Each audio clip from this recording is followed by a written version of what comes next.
Bom dia, são 8 horas e 15 minutos, quinta-feira, 14 de novembro. Esta é a TV Senado, eu sou André Ricardo e você assiste agora ao Senado em Dia. Aprovada em primeiro turno a PEC do voto aberto no Legislativo. Sessão do Congresso que declarou vaga à presidência da República em 1º de abril de 64 pode ser anulada. A medida legitimou o golpe contra João Goulart. O presidente do Senado rebate críticas sobre trâmite de matérias no Congresso e Comissão de Constituição e Justiça aprova mini-reforma eleitoral.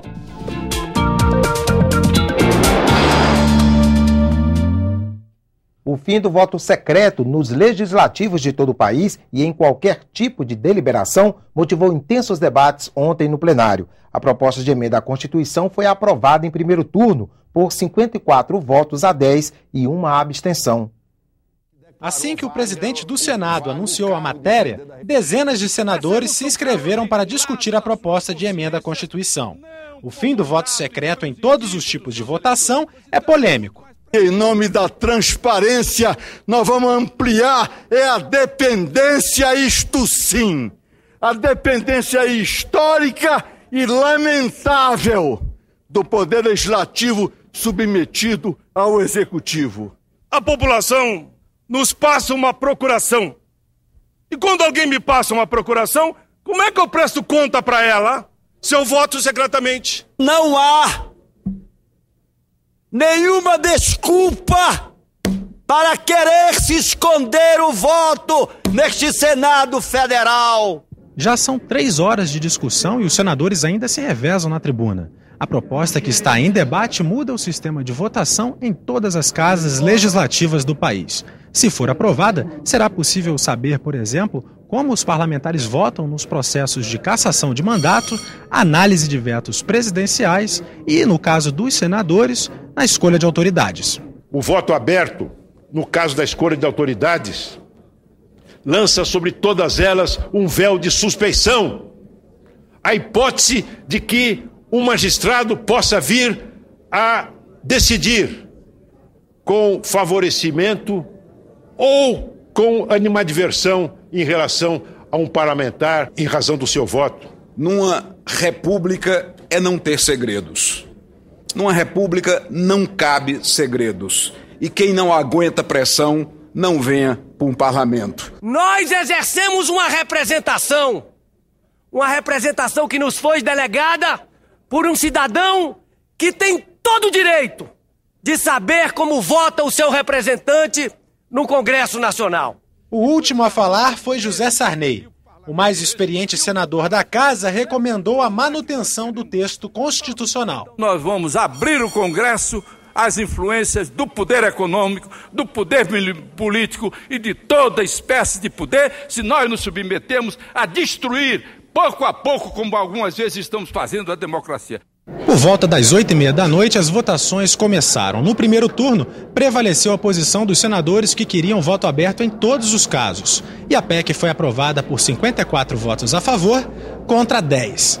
No segundo turno, que começou por volta das 10 para as 10 da noite, primeiro houve a tentativa de se votar um requerimento, mas não houve quórum suficiente para a deliberação da matéria. E a votação final da PEC do voto aberto ficou para a próxima semana. Eu defendo o voto aberto, inclusive nós vamos trabalhar para que o segundo turno nós tenhamos aí um tempo razoável para discutir, inclusive, a matéria, para que a sociedade também faça a pressão sobre o Congresso Nacional. Porque se votarmos na próxima semana o segundo turno, nós acreditamos que vai haver destaque e o destaque vai tirar do relatório aprovado em primeiro turno o parte daquilo que é necessário para acabar com o voto secreto. No dia em que os restos mortais de João Goulart foram exumados para determinar o que matou o ex-presidente, senadores apresentaram um projeto que, se aprovado, vai ajudar a reescrever a história do Brasil. Eles querem anular a sessão do Congresso em que a presidência da República foi considerada vaga antes de Jango ir para o exílio. Atenção! O senhor presidente da República deixou a sede do governo. Assim sendo, declaro vaga a presidência da República! Na madrugada do dia 1º de abril de 1964, o presidente do Congresso, Auro de Moura Andrade, declarou vago o comando do país, quando o presidente da República, João Goulart, estava em Porto Alegre. O episódio deu início à ditadura militar, que só terminou 21 anos depois, em 85. Mas os senadores Pedro Simon e Randolfo Rodrigues querem reescrever essa história. Eles apresentaram um projeto que reconhece os excessos daquela noite e anula a sessão do Congresso. O que nós pretendemos com este projeto de resolução é resgatar a história, a memória nacional, é resgatar os valores da democracia. Foi um ato de violência, foi um ato de arbítrio, foi uma usurpação em que o Senado Federal foi desautorizado pela plenitude do Congresso Nacional pelo que ele atuou. O projeto tem o apoio de 123 parlamentares. O presidente Renan Calheiros prometeu votar a proposta na sessão do Congresso marcada para o dia 19. Eu acho uma oportunidade para que nós possamos eliminar da história do Brasil essa mancha. E a exemplo do que nós fizemos simbolicamente devolvendo o mandato a Luiz Carlos Prestes, nós deveremos anular essa sessão, essa fatídica sessão do dia 1º de abril. Os senadores apresentaram o projeto no mesmo dia em que os restos mortais de João Goulart foram exumados em São Borja, no Rio Grande do Sul. O pedido foi feito pela Comissão da Verdade e autorizado pela família para apurar a causa da morte do ex-presidente. Jango morreu no exílio, em Mercedes, na Argentina, no dia 6 de dezembro de 1976. O ex-presidente teria sofrido um infarto, mas não houve autópsia.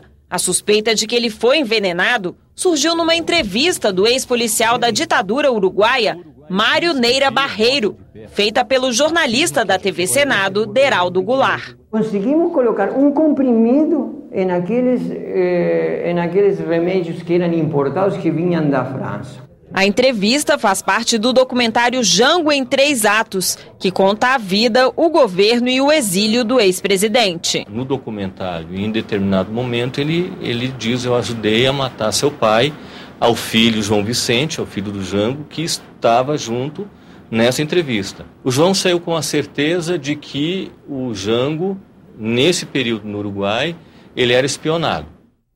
Os restos mortais do ex-presidente chegam a Brasília nesta quinta-feira e serão recebidos com honras militares fúnebres concedidas a chefes de Estado. Vão participar da cerimônia a presidente Dilma e os ex-presidentes Lula, Fernando Collor e José Sarney. O ex-presidente Fernando Henrique Cardoso não vai comparecer porque se recupera de uma doença. Da base aérea, o caixão vai para o setor de perícia da Polícia Federal. Confira agora a agenda das comissões do Senado para amanhã desta quinta-feira. O primeiro item na pauta da Comissão de Agricultura é o projeto que cria a Política Nacional de Apoio ao Agrotóxico Natural. A Comissão de Relações Exteriores tem na pauta 3 acordos do Brasil com outros países e também o projeto de lei que aumenta os efetivos do Exército Nacional em tempos de paz. A Comissão de Direitos Humanos está prevista para daqui a pouco às 9 da manhã. Quem traz informações sobre a pauta da reunião é o repórter Hermes Coelho. Bom dia, Hermes.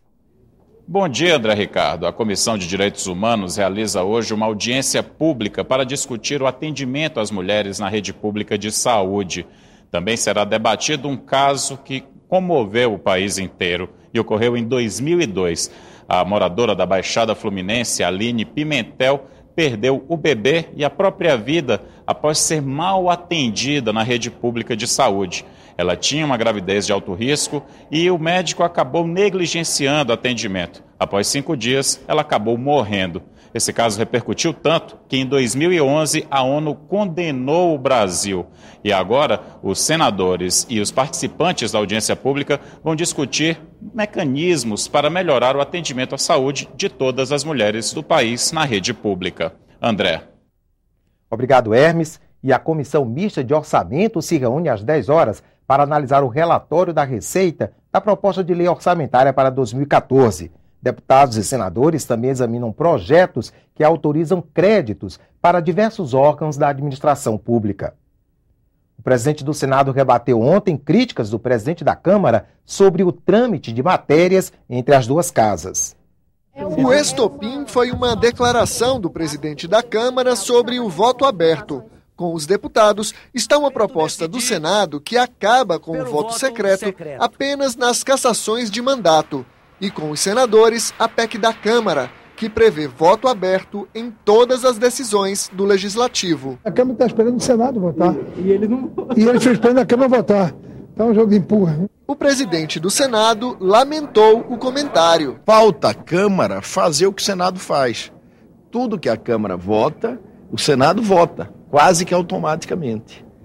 Pelo menos as matérias que são importantes, a Câmara deveria votar. No plenário, Renan Calheiros listou 29 projetos aprovados pelo Senado e que ainda aguardam decisão da Câmara. Rito de tramitação das medidas provisórias, fim do voto secreto para perda de mandatos de senadores e de deputados. Há mais de um ano nós tínhamos votado essa matéria. Então não tem sentido de jeito nenhum que essas matérias que o Senado aprova, elas não sejam deliberadas pela Câmara, mesmo para recusá-las. Totalmente injusta qualquer acusação de, abre aspas, jogo de empurra.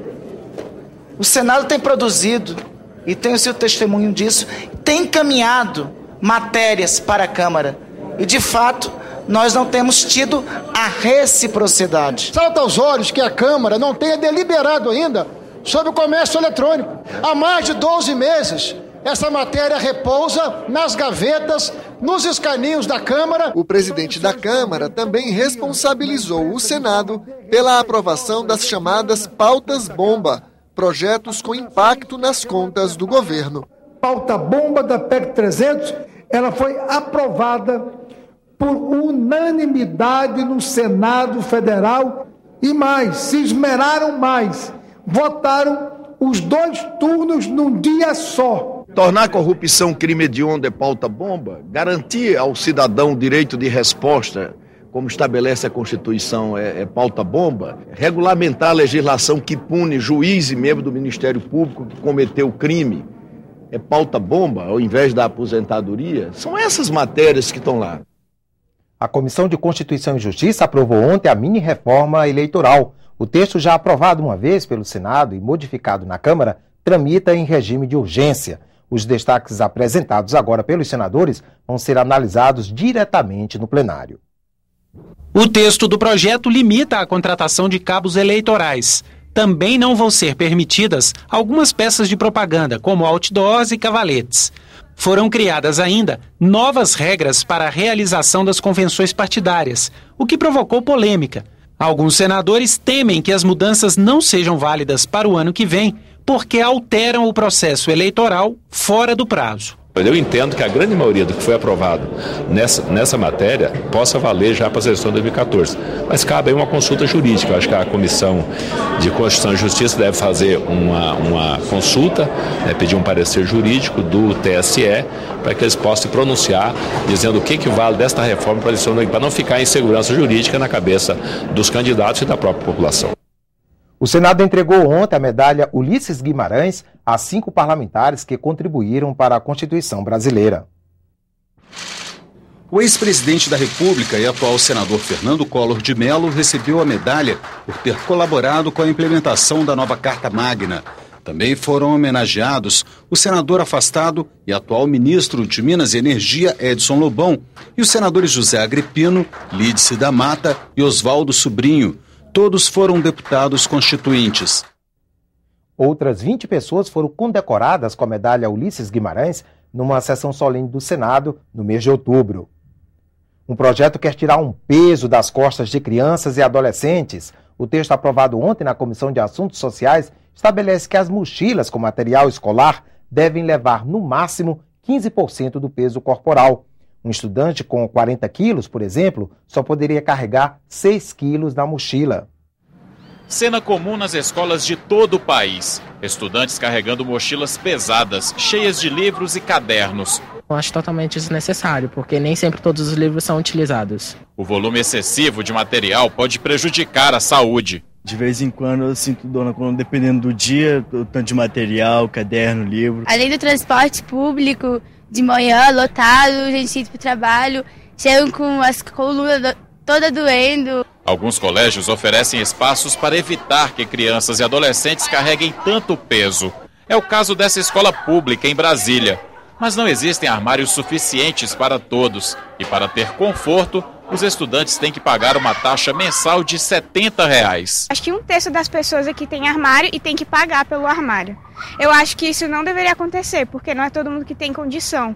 Este ortopedista explica que a maioria dos problemas de coluna na vida adulta são gerados na infância e na adolescência. A maioria dos problemas da coluna elas estão relacionados com a postura e com as lesões que são consideradas musculares, as contraturas musculares, a sobrecarga muscular, as dores que a gente chama miofaciais na região da coluna. Então, essas dores e essas lesões, elas vêm desde a adolescência, desde a época em que essa criança, esse adolescente, ele é submetido a uma sobrecarga. Um projeto de lei em análise no Senado estabelece que estudantes devem carregar na mochila o equivalente a, no máximo, 15% do peso corporal.